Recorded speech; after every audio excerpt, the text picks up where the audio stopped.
Apa yang melalaikan seseorang sampai kemudian baru sadar di alam kubur? Di antaranya apa? Alhaakumut. Nah, terlalu tertambat hatinya dengan dunia. Harta. Nggak dilarang memperbanyak harta, silakan banyakin. Tapi untuk apa? Fi sabilillah. Taati Allah dengan harta itu. Maaf, jangan kebayang kalau fi sabilillah itu untuk infak saja. Cari kotak masjid, ya setanah kusir. Nggak begitu, kan ada konsepnya.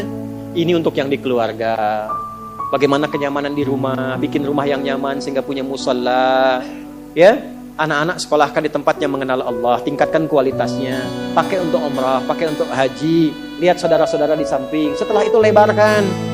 Baru ada babnya lagi setelah orang tua, saudara, kerabat, ada anak yatim, baru dibuka untuk umum.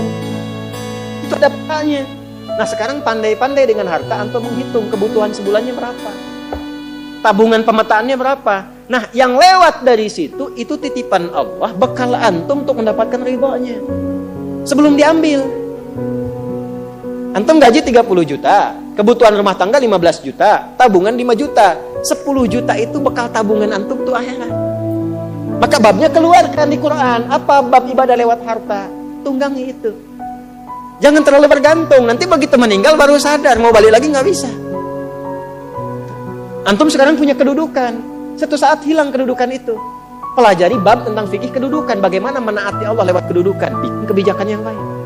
Sebelum meninggal. Antum lagi belajar sekarang. Taati Allah lewat ilmu. Bagaimana cara belajar yang benar. Sebelum meninggal. Ada yang kerja mengumpulkan harta aja. Ya, ada yang mengumpulkan, hitung sebanyak-banyaknya sampai lupa, tidak menjadikan semua itu sebagai bekal pulang. Selanjutnya, Al-Adiyat ayat 9. Afala ya'lamu idza bu'athira ma fil wa husila ma fis. Tuh. Ini untuk pelaku maksiat. Yang banyak berbuat maksiat. Apa nanti enggak malu dan enggak khawatir kalau itu diungkap di alam kuburnya? Silahkan Anda tutup-tutupi saat di dunia. Tapi kalau nggak ditobati, di alam kubur akan terasa. Saya ulangi, di alam kubur akan terasa. Silahkan tutupi. Jadi ada dua tipe pelaku maksiat ini. Yang pertama, pelaku maksiat yang menutupi kemaksiatannya, tapi tidak tobat. Ya, awas, ini tipe pertama. Yang saya maksudkan pelaku yang tidak tobat ya, bukan yang tobat. Jadi pelaku maksiat, dia sadar dia maksiat. Dia bisa tutupi dari manusia, tapi dia pilih nggak tobat. Nah ini nanti akan diungkap di alam kubur dan diberikan satu muqaddimah azab nerakanya. Yang kedua, pelaku maksiat yang sadar dengan maksiatnya dan secara terbuka dia bermaksiat karena merasa kuat dengan menunaikan atau mengerjakan perbuatan maksiat itu. Ya, nah itu dua tipe seperti itu. Turunlah kemudian surah Al-Adiyat ini salah satunya. Afala ya'lamu idza bu'athira ma fil wa husila ma fis, akan diungkap suatu saat nanti. Kalaupun Anda tutupi. Tapi bagi yang terakhir, perhatikan baik-baik. Bagi yang merasa nyaman dengan kekuatannya, baik itu kedudukan ataupun harta, sehingga terang-terangan berbuat maksiat dan merasa tidak ada yang mampu untuk mencegahnya, itu saat masuk kuburnya langsung ditampakkan neraka pagi dan petangnya.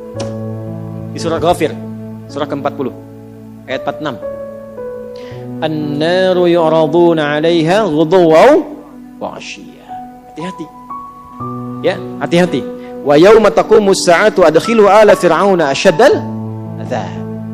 Jadi maaf orang-orang yang maaf sekali gemar mengumpulkan hartanya untuk pamer saja, untuk mengoleksi dunia, tak pernah punya visi hidup untuk pulang, maka mesti hati-hati. Alhaakumut takah. Orang yang maksiat terbuka nggak mau sadar mesti hati-hati, ya, karena cara pulangnya itu berbeda. Teruskan. Quran surah Al-Infitar ayat keempat. 3, kan 8 ya semua ya. Wa idzal qubur bu'thira. Al-Infitar ayat keempat. Apabila yang dikubur itu sudah terungkap, terbuka semua. Maksudnya selesai. Terbelah. Ini kiamat. Jadi dikubur pun gak selamanya. Ya. Ada yang pengen abadi di alam kubur? Tidak, gak selamanya. Ya. Jadi kalau yang nikmat di alam kubur tadi, kan diberi kenikmatan ya. kenikmatan pembuka. Itu cuma mukadimah aja Pak Bu. Insya Allah nanti kalau sudah masuk kubur, ya, insya Allah mudah-mudahan dimuliakan. Itu kalau dapat kemuliaan, itu cuma pembuka. Itu cuma pembuka saja, mukadimah saja. Diberi kenikmatan melimpah, enak, istirahat, nyaman dan macam-macam. Ya, itu cuma pembuka aja. Nanti satu masa selesai di situ. Wa idzal quburu bu'thirat. Selesai semuanya. Balik kita ke alam lain, puncaknya ke akhirat. Nah, ayat ini Al-Infitar ayat yang keempat ingin menegaskan di alam kubur pun tidak abadi, pindah. Oh, berarti yang pelaku maksiat tadi menyimpulkan nggak apa-apa kan cuma sementara mimpinya bangun. Iya, Cepi. Cuma saat bangun lebih dahsyat. Jadi yang dimimpi keluar semua. Ya. Terus Quran surah Abasa. Ya, surah 80 ayat 21. Baik, pelan-pelan.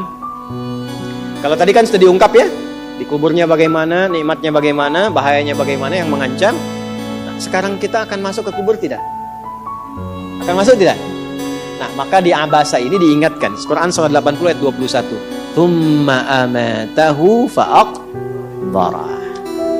Orang yang hidup itu satu saat pasti akan diwafatkan. Kalau sudah wafat akan dikuburkan. Di semua kita tidak ada yang bebas dari penungguan di alam kuburnya. Tadi tunggu. Nah, ini CAQ semua kan? Calon alam kubur. Kita akan masuk nih. Jadi Allah sadarkan mumpung masih hidup, dari dua kejadian tadi, ambil ibrahnya, siapkan diri kita, karena kita nggak akan bisa menolak kematian. Kalau sudah wafat, pasti dikubur.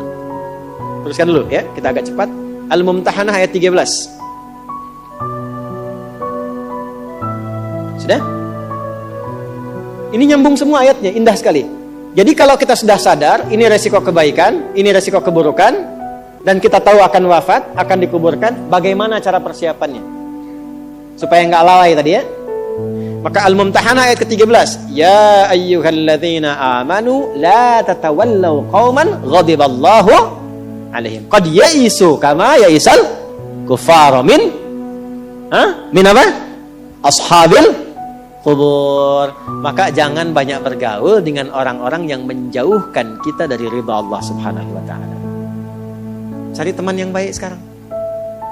Pertama, maaf, bikin kebaikan di rumah tangga dulu. Itu kan teman hidup. Ya. Awas, hati-hati. Kalau melihat istri kurang baik atau sebaliknya, jangan dihakimi, jangan difonisi. Justru Allah kirimkan antum itu untuk menebarkan kebaikan dan menyempurnakan kesemaan bersama. Jelas? Jadi sekarang yang dilakukan teman hidup dulu. Rubah jadi baik dulu. Anak-anak jadi baik dulu. Setelah itu cari tempat tinggal yang baik. Bergaul dengan orang baik. Antum yang kuliah cari teman yang baik. Antum yang kerja cari teman yang baik. Maaf. Kalau ada tawaran, kedudukan ke hartanya berlipat, tapi menjauhkan Anda dari Allah, ingat ini. Tsumma amatahu fa'aqbarah. Ingat saat ditawari itu Anda meninggal. Dikubur. Dan ingat ancamannya. Ingat pasalnya tuh. Ya, ingat suratnya. Paham?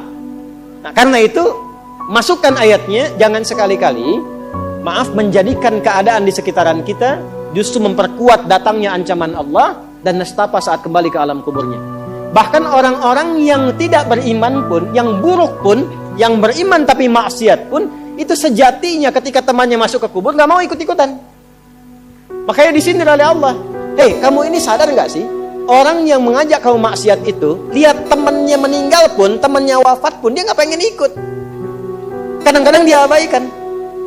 Coba lihat, ya ada pimpinan misalnya tingkat tertinggi, lihat anak buah bawahnya misalnya menjalankan tugas bahkan dari dia untuk berbuat salah, berbuat maksiat. Ya, apakah mengedarkan narkoba atau misalnya membackingi kegiatan yang tidak baik. Lalu tiba-tiba dia wafat, apakah peduli atasannya? Tidak. Yang ada yang terjadi jangan bawa-bawa atasan, padahal dia yang nyuruh. Terus Anda mau jadikan teman yang seperti itu? Dia pada kawannya saja nggak bertanggung jawab. Dengan imannya saja dia nggak peduli. Kalau dia dengan Allah saja nggak peduli, kenapa Anda dia jadikan teman? Dan kenapa Anda menjadikannya dia teman? Kalau bahasa anak sekarang tuh begini, Allah aja dia gituin, apalagi kamu. Ya kan? Ya, Nabi aja dia cuekin, apalagi kamu kan? Ini peringatan Quran, ini bukan dari saya, ini peringatan Quran. Jangan sekali-kali Anda dimanapun Anda berdinaskah, tugas formal, Anda berdagangkah, jangan berteman dengan orang menyimpang. Karena saat Anda susah pun yang akan peduli. Temannya aja yang sama-sama berbuat menyimpang, dia sisihkan, apalagi Anda. Paham? Teruskan. Quran surah ke 35 Fatir ayat 22. Wa ma yastawil ahya'u wal amwat. Innallaha yasma'u man yasha wa ma anta bimusmi'in man fil qubur.